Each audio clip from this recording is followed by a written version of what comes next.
Hey everybody, Zeus here. Welcome to another session of Sounds and Grounds. We have my co-host and hetero life partner, Jack Costo, right here hanging out.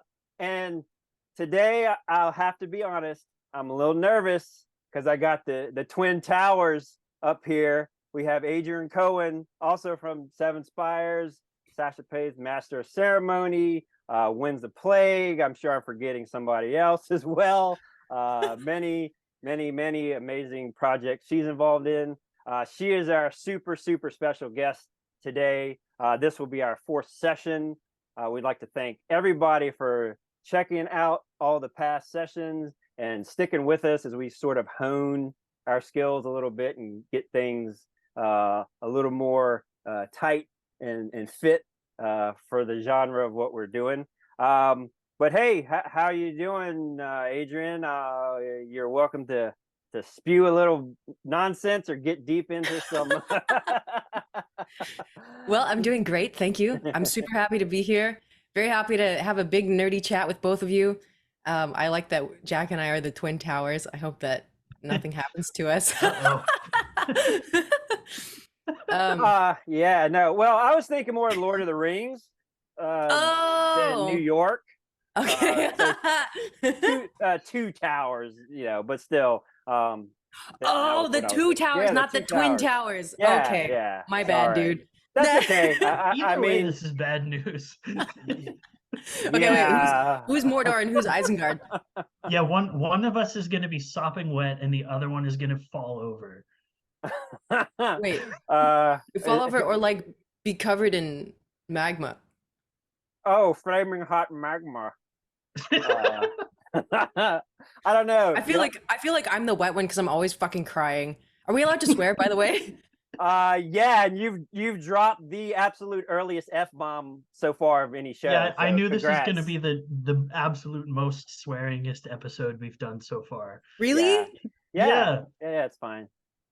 Am I that We've been bad? trying to keep it PG-13 and like with one F-bomb per session, but this is not possible this time. So no, it's gotten progressively. Yeah, exactly. It's gotten progressively more F-bomb heavy as we've done the episodes. But we did a shorter episode earlier with Ty von Rathen Frankensteinberg Abelson Christian. I don't think we had any F-bombs in that one. So yeah, that was very PC, and actually our shortest episode so far at under 2 hours. That's because he didn't say any F-bombs. Take out all the F-bombs and what do you have left? Right. Nothing. We have about 35 seconds of our last trauma dumping. Right on. Well, Jack, how are you, Jack? I feel like I haven't talked to you in forever. How you been, man? Yeah, I'm just as good as I was this morning. I'm in a hotel in Asheville. I actually just saw a good friend of ours, Aaron, from the last tour that we did. You saw Aaron? Yeah, I did. I just got coffee with her. And it was super great. We accidentally went to a carnival. It was fantastic. Right on. So now I'm rehydrating and preparing to talk for another however many hours. Right. That's cool. I didn't know you're in North Carolina. That's almost driving distance. I think Asheville's probably about 6 hours. So yeah, it's pretty far. There's a lot of cool innovative plant-based food coming out of Asheville. It's kind of a hotbed. I done forgot the name of the company now, but there's a company out of there that's pretty popular right now with all the plant kids out there. But I believe it. It's a very like young people, for lack of a better term, like a hippy dippy kind of a town, in the best way. Like I really love it here. Cool.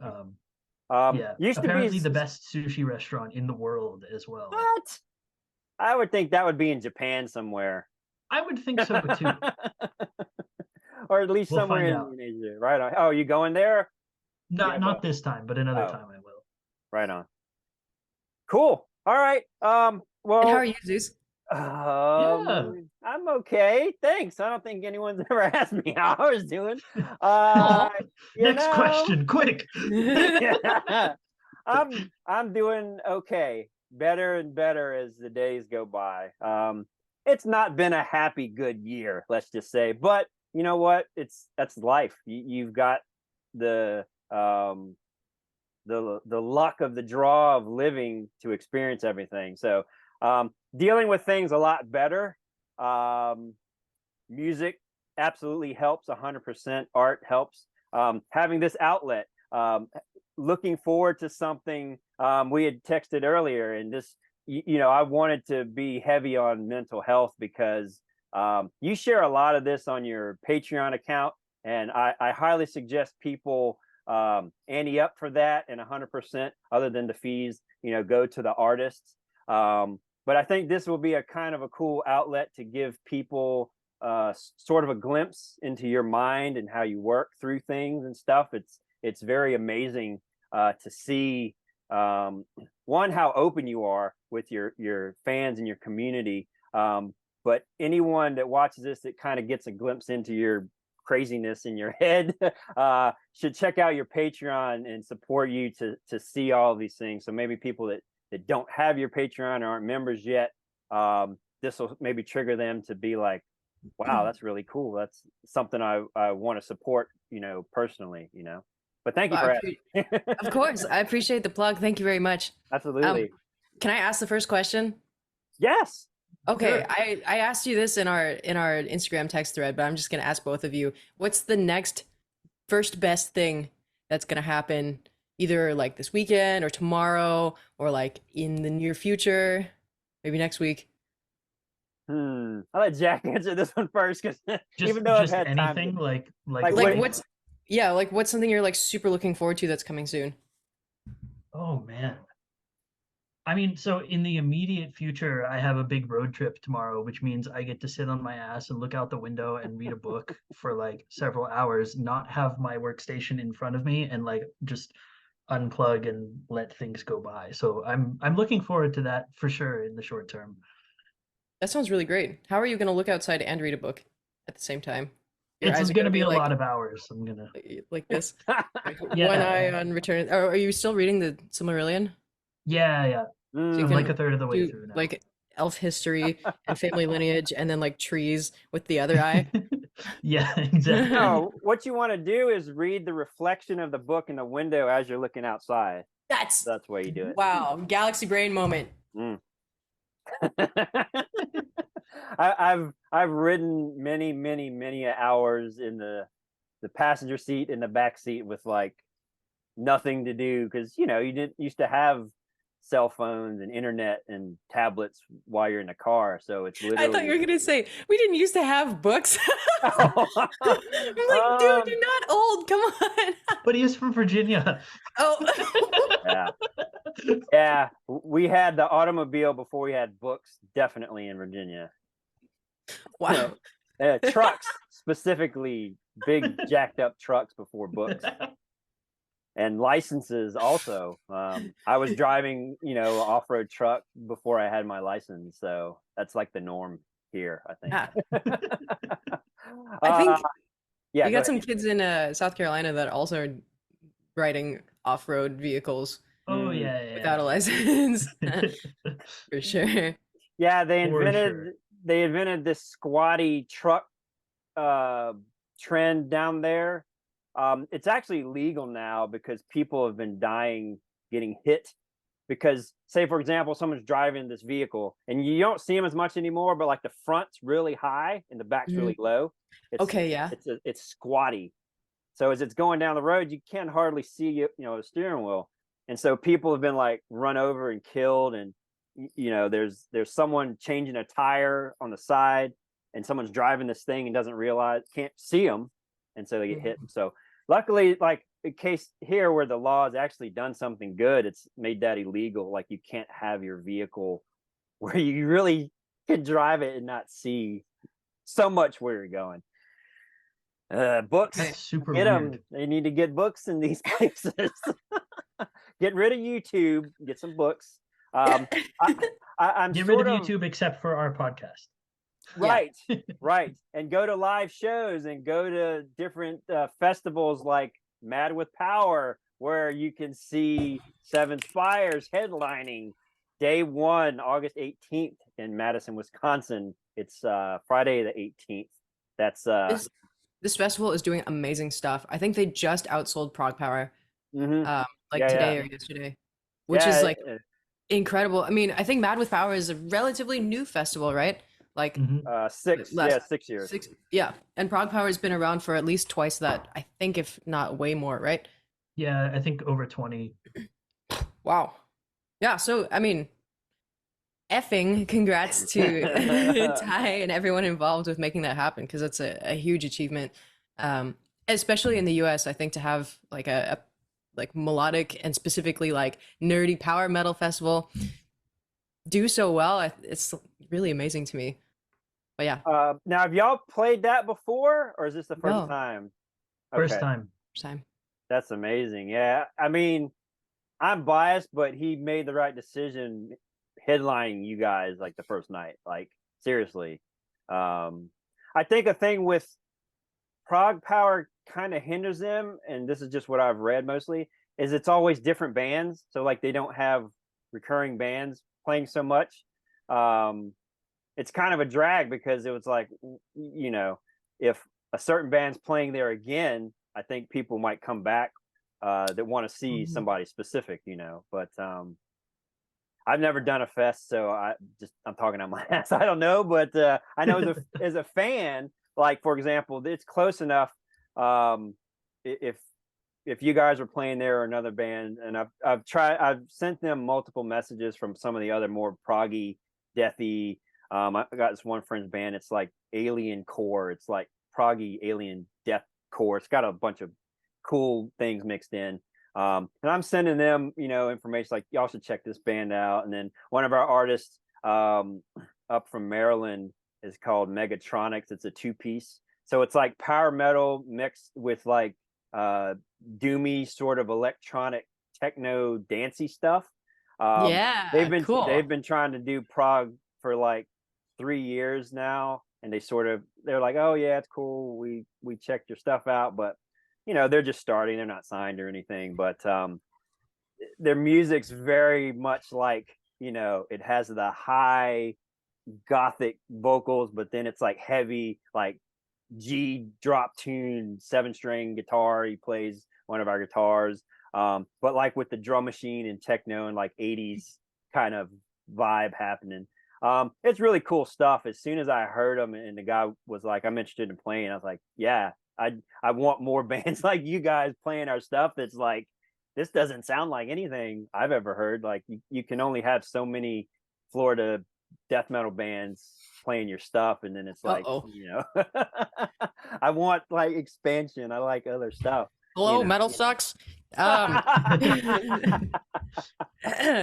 you'll never believe what this guy just said, man. Yeah, I mean, Blackheart hates Florida death metal. Sorry. yeah, no, I mean, you have the top guys playing your stuff, and then it's like, okay, well, I don't need all of the bands from Florida playing my stuff. We got the top, you know, Jack Owen playing it, you know, other guys playing it, whatever. I don't get into that, but I'm just I'm filibustering here because I don't have an answer to your question as far as what's coming up. I mean, if I'd have to say something, it's like, well, we haven't been to the beach this year, and I'm like less than 2 miles away from the beach. So I think tomorrow, if the weather permits, we're going to try just to go to the beach. It's like my meditation place. Like when you meditate, you have to find like that calming, relaxed place, like in your head when you're like trying to balance yourself out. And it's always a beach thing. I hate the water, but I love the beach. So it's kind of one of those type of things. Same with airplanes. Like we live, like you might hear them like every 2 minutes, an airplane goes by. We're right by Norfolk International. I love airplanes. Like I'll sit outside and just like take pictures of planes as they fly over and stuff. But I hate flying. I'm like, Ah, no fly for me. So, but I like the no plane. flying at all? No, I had like a near death experience on a Okay, understandable. plane. Um, and it like traumatized me majorly. So I'm no flying anymore. it, That's, yep, I get it. it was literally like 6 in the morning. I was hungover. We were going to LA. Actually, we were going to a NAMM show, and Mhm. like right off the bat, I was like, I don't feel good. And then like I'm like, you know what? It's early enough where I can maybe sleep and be cool and chill. And then there's engine problems with the plane. Like the plane is starting up, taxiing and it's making weird noises. And I'm like, that's not good. I mean, I know engines. I built motorcycles and engines like for a living, and I know when an engine doesn't sound right. And I mean, you don't have to be a mechanic to know this, but so we taxi back to the load area, whatever it is, and we're sitting there. And it's like I got to get off this plane. I'm like, this isn't good. And you're like, well, the steward is like, well, you can't get off the plane. We can't on board unless everybody's leaving. I'm like, all right, that's cool. So I'm like sitting there, and then in about 45 minutes, we're still sitting there, and there's just the guys just banging on the engine, like doing the repairs. And long story short, the engine gets repaired, but like the whole flight is like, like this engine is not making the normal happy sound that a fucking jet engine needs to make. And like I freaked out, like when we were getting ready to land, I had a panic attack and like got really sick. And Oh fuck. Okay. the first 2 days I was there, like I went to bed, I laid down and was just like, it was very traumatic. So not looking forward to that anytime soon. So No way. if I can get like a nice tour bus to travel and go cross country to see some stuff, that's going to be the way for me. But yeah, there you go. There's my 20-minute answer to a very simple, straightforward question. So for you, I would have to say, Adrienne, Wacken is a huge thing. I had money on that. I was like, she's playing Wacken. That's what this big announcement is. That's the only thing really happening in Europe for that whole week. Is that, how do you feel about that? I know you've played before. What's your overall vibe, your feeling with that? Is that like your big next thing coming up to look forward to, or not I something? think so. Yeah. That's definitely, I mean, actually, it's my second to last show as far as I know for this year. All I have left in terms of live performance. Cool. So Adrienne, the last thing I heard was you only have 3 more live Only events two, this year. actually. Oh, 2 more. Yeah. Okay. Yeah, it's Wacken and then Mad with Power. And then I don't really know what I will do with the rest of my year other than recording vocals and finishing some orchestrations. And that feels very weird to stare into. I know it's not an empty year or empty second half of the year. Honestly, it's like 2.5 months that I don't know what I'll do with myself. It just like I just did that and it was not the best. Like I had to do it, but like to be at home for so long was not the best for my brain. um, but yeah, I am super looking forward to Wacken. Last year I played actually 3 times, and it was my first year ever playing. And for every metal musician, especially in America, I think it's kind of like a bucket list thing. And at least from my American perspective, it's like this mystical thing that like only exists in legends unless you're lucky enough to get a ticket before they sell out like on the first day. So the fact that I'd also never been ever, so it was like huge, like whip my dick out and like flop it on the table the first time I go to Wacken. We're headlining. Fuck you, excuse me. So that was great. And Get then it all out. Get it all out. And then the second set was with Masters of Ceremony on a smaller stage, and then the third time was like during the ceremony where they announce all the bands that are playing in the following year. So that was I think we played right after Arch Enemy, and it was just me and Sasha in front of like fucking 80,000 people, which was insane. And then this year we're playing on like a club stage, so I don't know how many stages there are, but I feel like I'll have done like every single one in the next like 5 years. I don't know. Yeah, I there's gotta a catch them lot. all. Yeah, it's the Pokemon of staging is the Wacken Fest. That's so Yep. cool. Yeah. I was going to ask you about that. So you've played like the big main stage. Was with Avantasia the first time. I think we played a different main stage because it was Okay. Wacken Wednesday. Okay. Wacken Wednesday. Wednesday. So we didn't play like the freaking huge stage that like Sabaton and like everybody else plays, but we played a big stage and it was like live streamed and everything. Oh wow, I So know. that was pretty cool. But Nice. yeah, hopefully one day, hopefully we'll get to play that. That would be very cool. Yeah. Yeah. How do we make that happen? Uh, I feel like number one, we need to play Europe a lot more Mm. so that we can then tell Leo or whoever we need to tell, like, hello, people actually care about us here. We can make you money by selling tickets. Please book us. Thank you. Thank ya.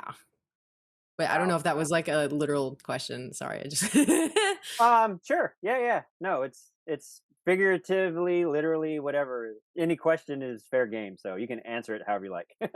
Okay. Well, Yeah. that's the answer. That's how we play Wacken, I guess. Yeah, so Spires fans watching this in Europe specifically, you know what to do. Like hype it up. Need some street teams out there, you know.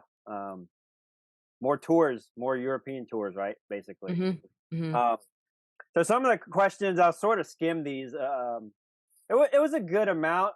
We do seem to have some like crossover questions. A lot of people sort of ask the same things. This kind of pertains to you guys playing. Do you have a song? Since you guys write everything, like people ask about the Spires songwriting technique, how you do things. Jack, how you write solos, things like that.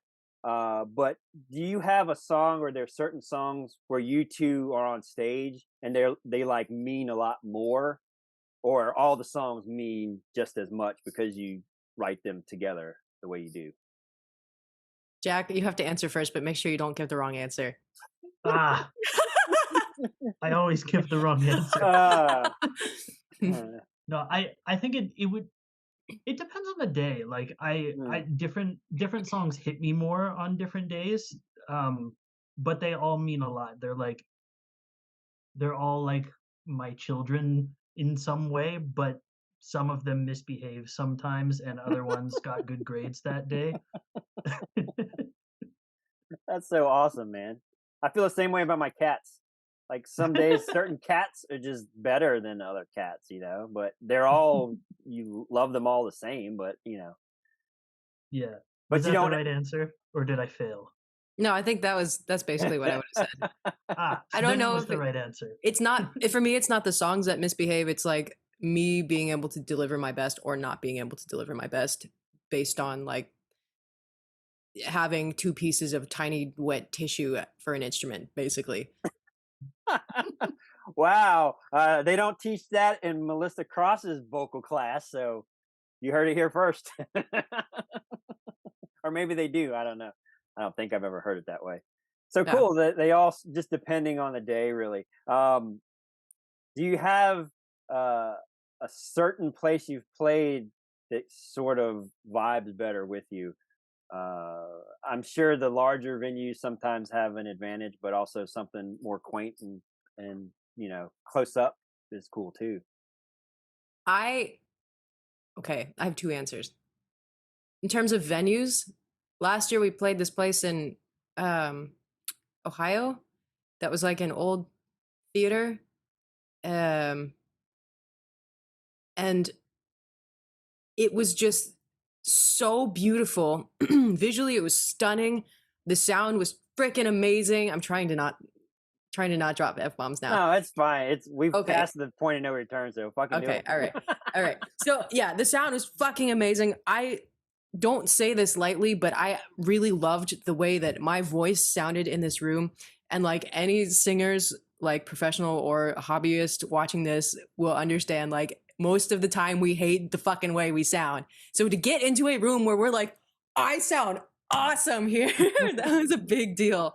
But actually my favorite city to play so far has been Montreal. Like every time we go there, that's Wow. Montreal and Toronto are usually like mega highlights for me. Yeah. How about you? Oh man. Yeah. I mean, if we're just strictly talking about venues, it's a different answer than cities, because like certain cities I really love, but then like the shows are different, and then certain venues I really love to play, even though I don't like the city so much. But one that comes to mind is Center Stage in Atlanta, just because it's Ooh. always like a total homie fest. really nice, really clean venue. The staff are really friendly, and for Prague Power, it's just there's no community specifically like that. So that's one of my favorites.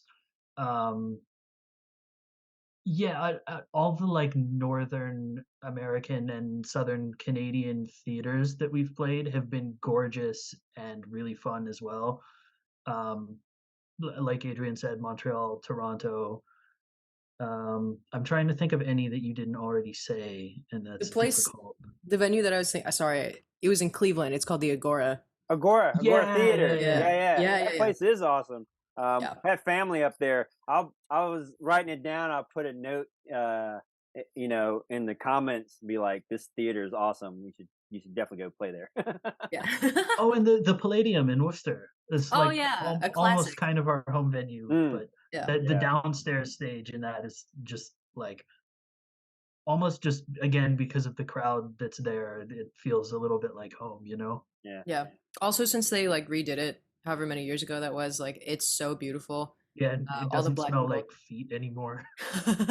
Yeah, yeah.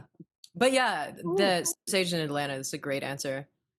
So, like amazing memories there, and a lot of anxiety. Um, do you feel like certain songs are written for larger venues?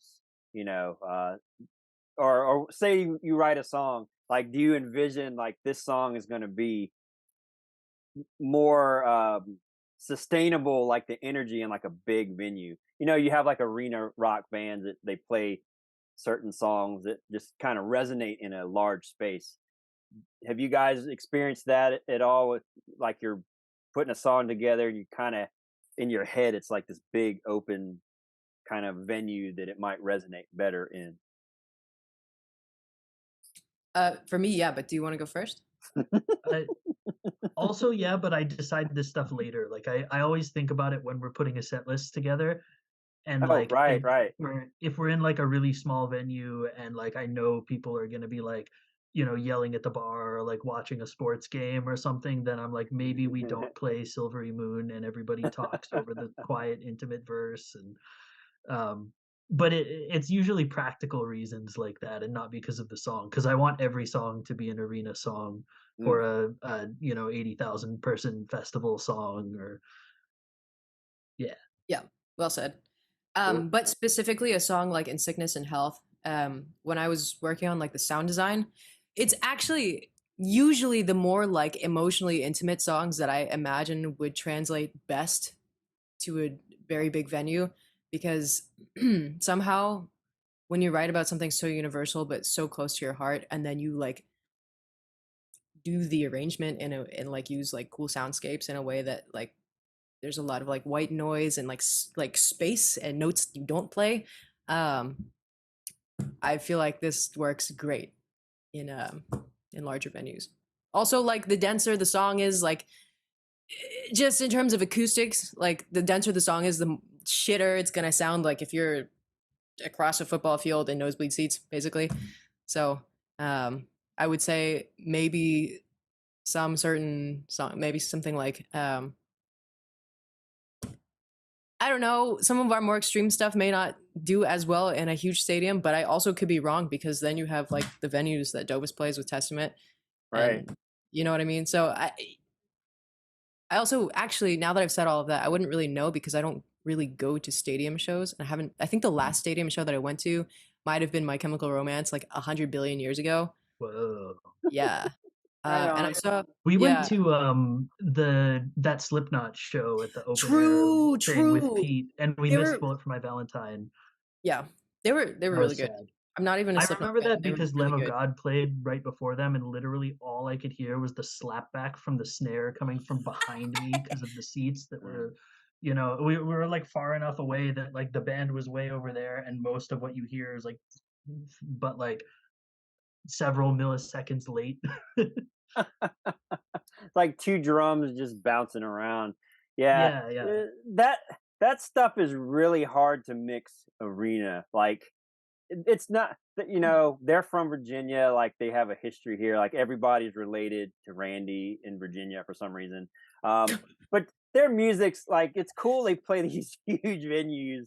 But like their music, I've heard their music outside in an amphitheater, and I've heard it in a small club like in Richmond, like where you guys played. They did like a hometown show there, like they hadn't played forever, because everybody for some reason in like the thrash, groove metal community, everybody hates you, the town you're from. You have to travel to get respect. And that's like a terrible thing here in Virginia. I don't know if it's like that where you guys are, but like all the power groove metal type stuff, like they had to go to Philly. Like they really made it big in Philly, and we're playing like the 50-seat dives here in Virginia, but their songs don't sound good in arenas. Like their songs sound good in a small, tight, dead kind of room with like more people than like square feet, like that density. And I think because most of the stuff written in like a storage unit, and that storage unit has a weird reverby, reflectivey sound, which is kind of, to me, certain music like that, that's what it sounds like in an arena. It sounds like they're still in a garage or a storage unit. So the stuff's written, to me, the tightness really only transfers to a smaller venue. But that's just one genre to say. Just, you mentioned Lamb of God, but I know what you're talking about. It's not just the venue you went to. Anytime you see them, it just has this, I don't know the ergonomics of engineering why, but their drum sound was just like bouncing off of everything in this whole place. Crazy. There you go. I think it's probably also one of those things that it depends on your taste. Like there are people that probably think that seeing a band like that in a club is like, whoa, and then other people that love seeing them in an arena, and it depends on what you're into.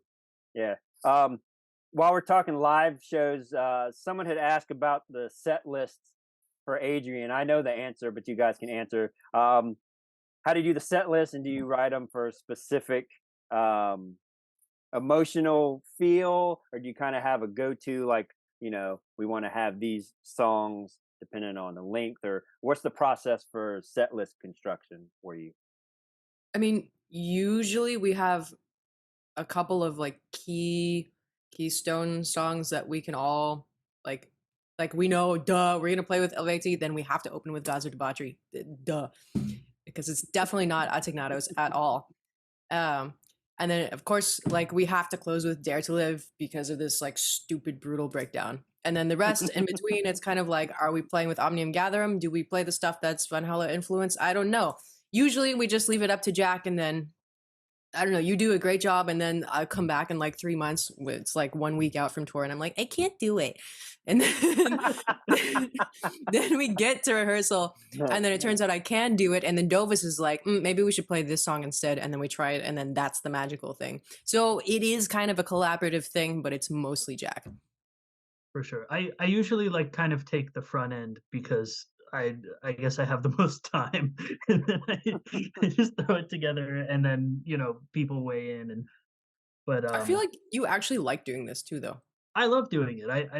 I usually feel very strongly about set orders. Like even when I go see bands, and I always pay attention to like what songs they play in what order, and like if I liked it or not, or like the energetic flow of the show is important to me, and I never want it to feel like whiplash where you've got like fast song, slow song, fast song, slow song, or I like when things are kind of a journey, but not a bad hectic journey, like a safe wow journey. We definitely have a hectic journey ahead of us. I'm just saying, like the second half of Mad with Power show. That one's gonna be nuts. That I can't do it. Apparently there's a lot of stuff that you've written where you can barely do it. We were talking about that earlier with like Succumb and Ty trying to recreate it. And he's like, I can barely, this song's not written for me. I could barely do some of these notes. and Jack made the point of like the song's written for Adrienne to barely do the notes. So you, Hey. well, no, it But wasn't in a good way. knock. No, I know. It was like you're not gonna sit on your ass and be like, well, I can hit this note, no problem.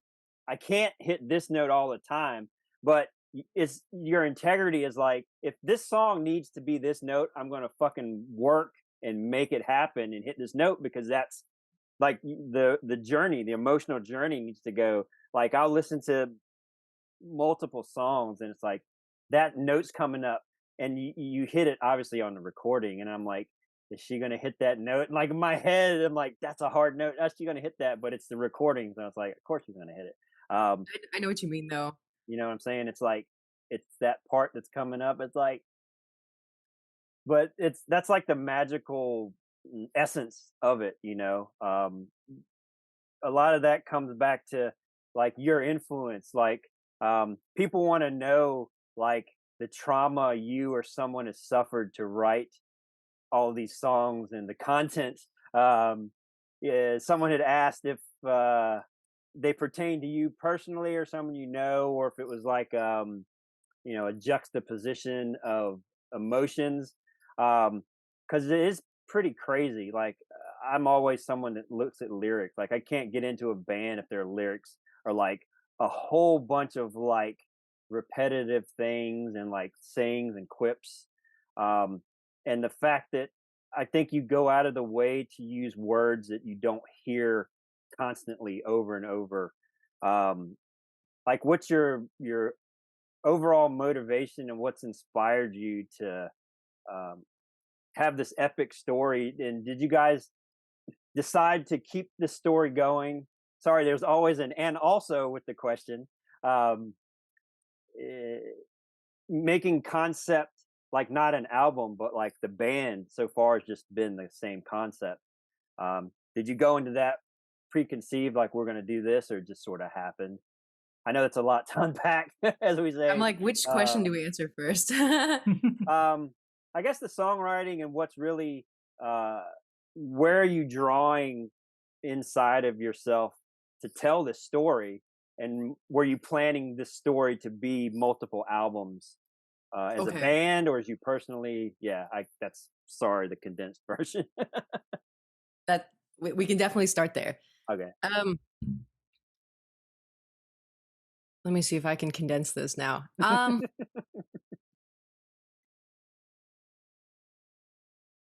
me think a minute before I just blurt It's something fine. out. No. You can take as much time as you want. Because I also don't want to like, I don't know. I feel like it's good to allow our listeners to like put their own experiences onto our songs. So I don't want to say like it's about this specifically thing that I went through or whatever. But I would say that in general, even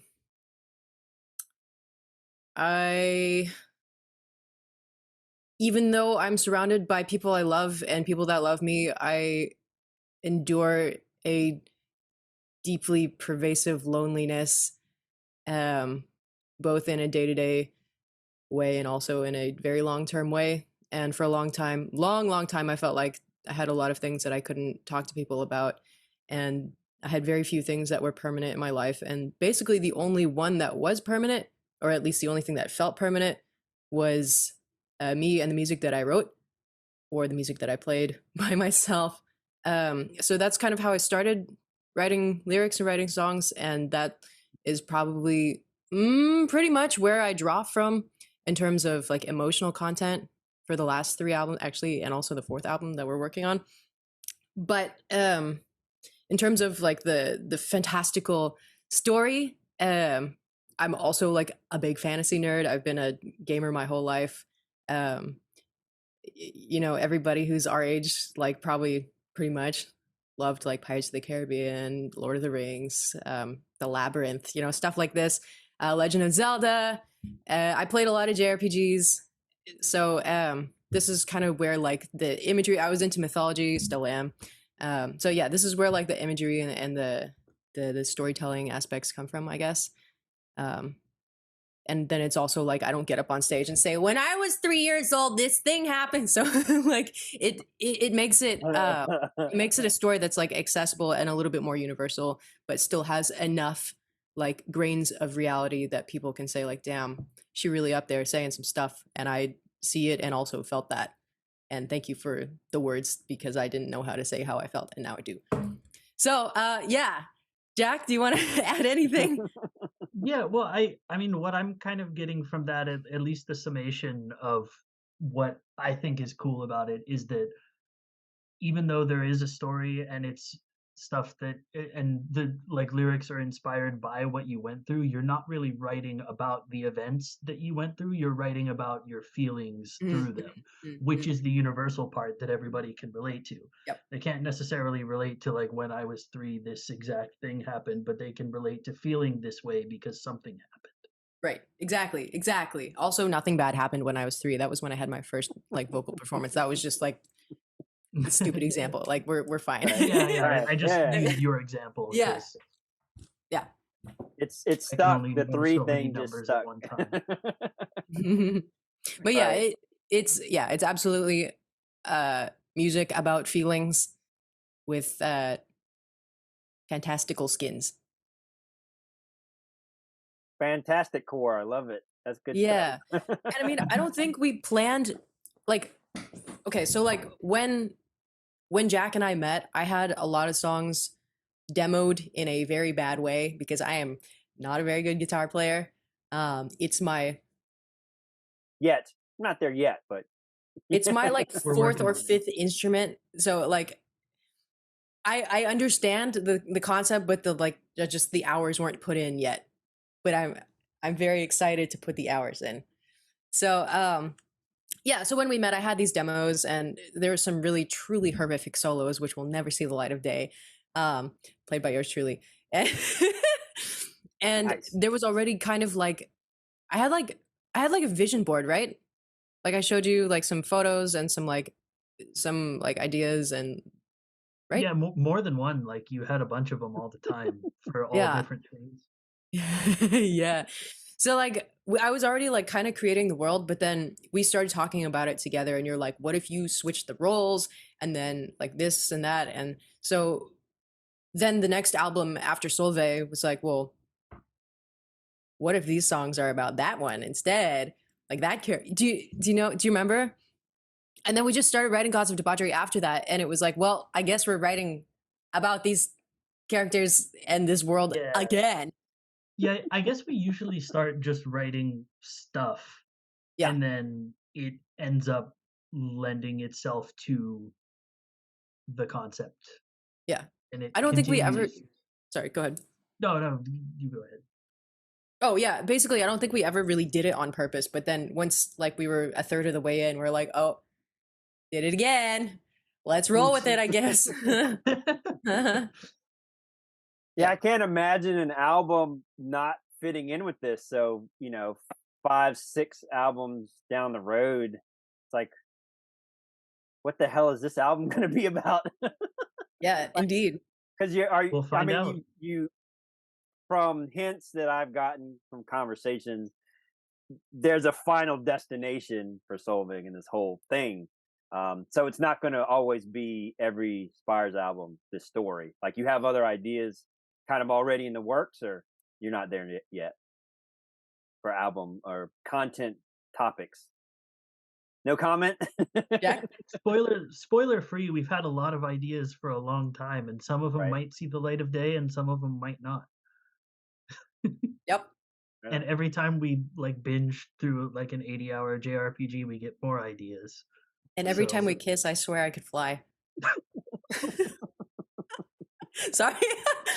All right. No, because I was just at my cousin's house last night, and we were listening to like a metal version of this fucking Cascada song. And so I'm just like, and every time we touch, I get. So sorry. You said every time we binge a JRPG game. I'm just fucking right. It's all right. Yeah. No, dude, totally fine. That's why I was like, man, just gotta take a drink. All right, bye guys. That was awesome. All right. Damn. Wow, really? Oh, No. jeez. I was like, Oh no, it was totally a fake out the oh, whole time. fuck. Like, now somebody just fucking bail out. We didn't even do anything. You We quit didn't on your plan for own. this. No, I just embarrassed myself. That's all. No, it's fine. It's You an know, easy thing to do, let's be honest. yeah. I mean, you're in a safe space, dude. So no worries on that end. It could totally, and other people have chimed in on this as well. Could totally see you doing like a pop album or like, what they call it, the Japanese, like the kiddie music, like the No Doubt girl was doing, I don't know Japanese stuff. I got Japan on the brain because we were talking about the toilets earlier. Yeah. But like, you know, uh, Adrienne, do you see other genres, more pop type stuff? You potentially like putting out songs in that different genres that aren't just brutal, sad metal, or are you kind of like this is your jam?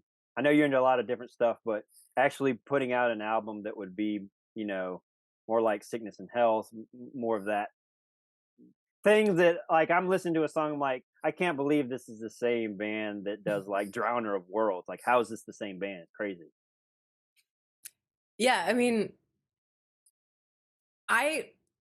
if I just didn't give a fuck, I would put out a pop album like fucking tomorrow. I would love to do that. I would also put out like a jazz noir album. I would put out like a straight up like black metal album. I would put out a fucking melodic death metal album. I would put out a like neo funk album if I were any good at writing it. I would put out like a EDM. You know what I mean? I would do everything possible if I could, and I would love to do something that's like more influenced by like my JRPG obsession. There's some beautiful music in that world, and I would love to do stuff. I would love to do stuff that draws from that more. I only Or have like so the many really hours. cool Alan Lambert stuff. Oh yeah, exactly. But again, like I only have so many hours in the day, and I would say that I'm, and it's not necessarily my own these days, but like grief and loneliness seems to be my biggest muse and most constant muse. So I guess I'm always just going to be putting out sad music, even if it's not my own sadness. You know what I mean? And maybe that's Right. okay. Like somehow I'm also the friend that people come to and they just like tell me things and they're like, I don't know why I'm telling you this. I'm so sorry. I'm like, thank you for trusting me. So I guess that's my role also as an artist to be like, here's the space. Here you go. Have a cry. Enjoy. But I also like most of my scream, like actual like metal scream technique is based in like purging anger and sadness and soulful agony and so on and so forth. But there's a point where that runs out, right? There's a point Right. Sure. where, Hopefully. yeah, I mean, there's a Hopefully it point. like changes a little bit position. The compass shifts a different direction. Yeah, there's a point where the isolation becomes appreciation for the people around you, where the grief turns to love for yourself, and at some point we have to have happy screams. I don't know how that's gonna work. I don't know when it's coming out, but we got to do some happy screams. So long story short, yes, I would do a pop album. Absolutely. Cool. Well, you're saying the next 2.5 months we're pretty much open, so just pick a thing or two and rock Okay. it out. I have to learn to play this amazing H string in those 2.5. Well, months that needs to be on the pop album. We did a Okay. session Okay. before where it's like shredding and heavy guitar, but with like the pop mixture is Okay. definitely a doable thing. So I'm gonna I'm gonna learn A string. I'm gonna learn Japanese, and I'm gonna make like, and I'm gonna hire Mark Hudson, and we're gonna make this awesome album. It's gonna be like a pop. I don't even know. Never mind. I'm not gonna say this because it's not gonna happen, and I don't want to say that I'm gonna do it and then not do it. Well, It'll have to be like yeah. old school Disney style like duets, but in the Yup. style of J-pop arranged for mostly electronic, but with 8-string guitars. Okay, and I'm not gonna sing, and I'm gonna, and it's gonna be duets with Fabi and Mark. Yo. Thoughts? It's only because you said Yeah. Disney. I'm like, oh, I know one of those. That isn't me. So look at me. I'm like the fucking Disney villain out here. Like, there's Disney no way. World. Disney World. I Whoa. mean, you have to have villains though. Disney wouldn't exist without villains. So you're a crucial character in the That's true. development. So yeah, don't knock being the villain. I mean, I'm here to make you ugly and kill your parents. That's what all the Disney And villains I'm do. all out of your parents. No, but like every Disney villain's or every Disney princess is like, oh, my parents are gone. Or like, I don't have a mom. I'm going to go marry this beast, I guess. Or like, I have to save my village and I only have a grandma. Or do you know what I mean? Yeah, and then Yeah. all the live action ones are trying to like give backstory on why the parents are dead now instead of just letting it exist. Yeah. Right. It's like Yeah, we're all the or- parents. Yeah. Or like the parents are like too ill to go fight in the war. So I guess I'll dress up as a man and defend my family's honor and also dishonor my family at the same time. Right. Savior I and guess- sacrifice All simultaneously. the Disney parents must be where all the guitar picks are that fell on the carpet. And my left socks. Socks. Yes, I was going to say. Yeah, the socks are there. What's up with that? Yeah. I don't know. I I don't tried know. that thing where they showed you on YouTube, like you take your dryer apart and they're all stuck in the side. That's not true. Oh Yeah, yeah, I with took your my dryer $100 bills. apart. Yeah. Yeah. Yeah, my lost fortune. All the My good fortunes Spotify in there. royalties, finally. You said Right. royalties Sorry. plural. I've never heard that from a Spotify. It's always one royalty, singular. one single royalty. One royalty. There you go. That's awesome. And that's why people need to support bands like Seven Spires on Patreon and Twitch and cool things Hey. when they ever start twitching again.